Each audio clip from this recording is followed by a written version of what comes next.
Hey guys, this is Joe Romero from the Thales Company. I'm a sales engineer out of Southern California, and I wanted to talk today about our data protection on-demand cloud HSM product in regards to bring your own key for different clouds that are out there and the applications that are running in those clouds. A big thing today, and it's been for a while, but there's a lot of more emphasis on having control over your own key material and not necessarily relying on each cloud vendor to create key material with their products to serve your applications. There's a big push, and I would say the best security practices are to separate that key material from a custodianship perspective to create that key material by you actually owning that key material, having full control of the key material, and then bringing that key to the different cloud vendors to serve up your applications. It kind of kills two birds with one stone. It allows you full control of your key material, and it also allows when you bring that key material to the cloud vendor, and by not utilizing, I would say, their HSM or their KMS products, you're not tied to an individual cloud vendor's products and having to manage and maintain multiple products by cloud vendors for generating key material. So really the idea behind Cloud HSM as a service from Thales is, hey, you have full control of your key material, you generate your keys, and then go ahead and if you want to bring a key to GCP, great. If you want to bring a key to AWS, great. If you want to bring a key to Azure, great. It kind of gives you that full flexibility.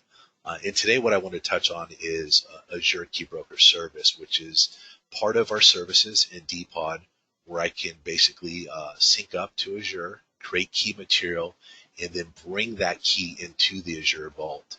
So instead of that creating the key material natively in Azure, I'm going to create it outside of Azure in an HSM boundary and then bring that key into Azure to be used. So if I go down here, use all the different services that we have to offer, you see there's a key broker for Azure. And you can see right here it says generate and import keys into Microsoft Azure Key Vault to enhance data protection and compliance. So let's go ahead and select Try Service. Go to Azure.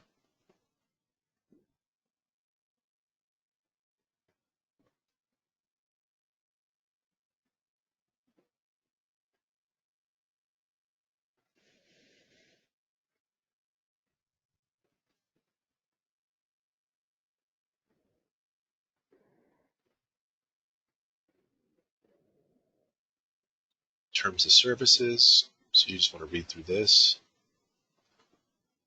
It's a lot to explain, but these are just normal terms that you should browse through and look through. So I'm going to say I have read, accept the terms.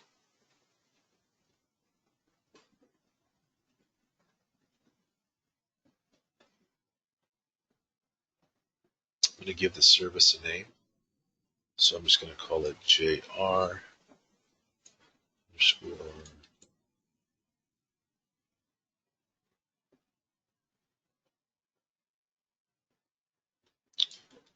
Azure.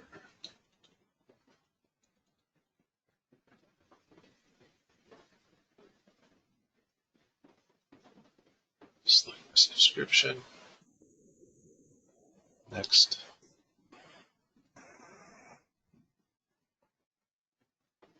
So you can create a new group or select an existing group. So let's just click around so we can kind of see that. So if I go over here, there's a lot of different groups. They're already here. So what I can do, since I already have a resource group, let me just go ahead and see if it's listed there.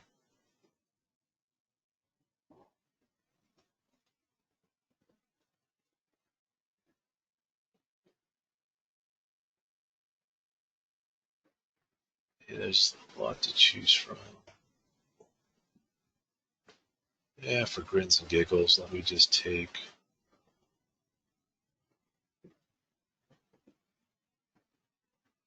I'll create a new one. This is a general one that we use for the service. I'll just create a new resource group.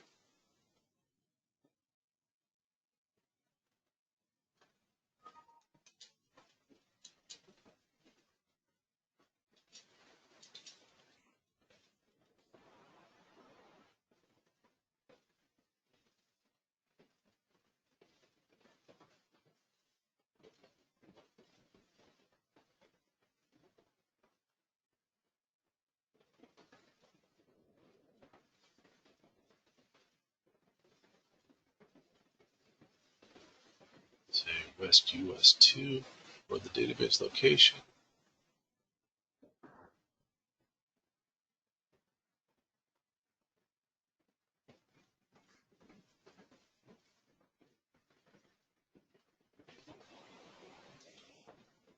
I'm just using my initials. My name is Joseph Romero, so I'm just doing JR. Call it.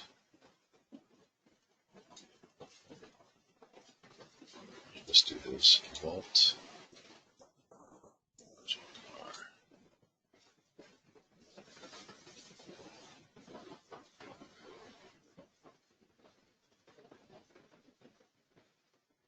Okay, that looks good. So there we go. There's kind of a little overview. JR Azure Vault service name, Azure subscription, the subscription. This is the Azure resource group, which I created a new one. I could have selected an existing one. If you have a resource group that's already out there in Azure and you know what that resource group is being used for, there were a lot out there. So I just created a new one just to go through the process. So that's my new Azure resource group, and then the Vault name, which I gave it Vault JR. So let's say finish.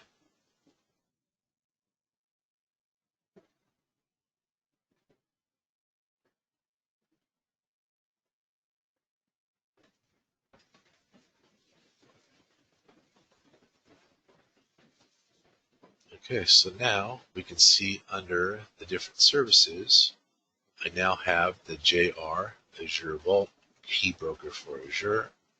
Let's just go ahead and click on that.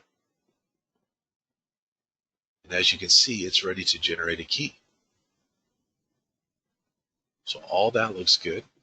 So let's go ahead and generate a key.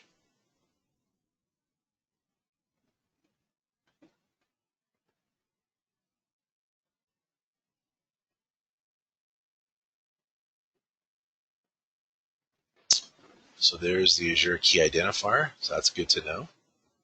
The key ID, very good.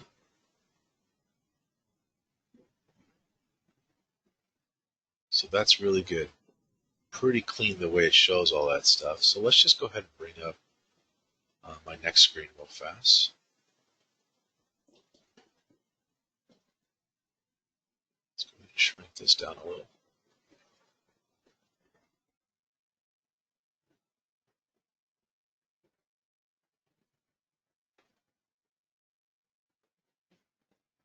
And if you remember, I named my Vault JR. So let's go look for that fast.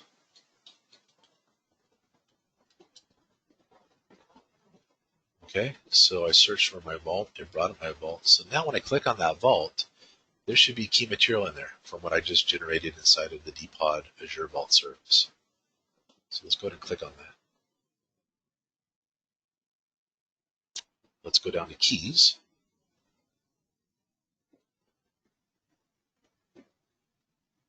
And there you go. There is the physical key right there. It's enabled. So pretty cool. I have a physical key and now it's ready to be used.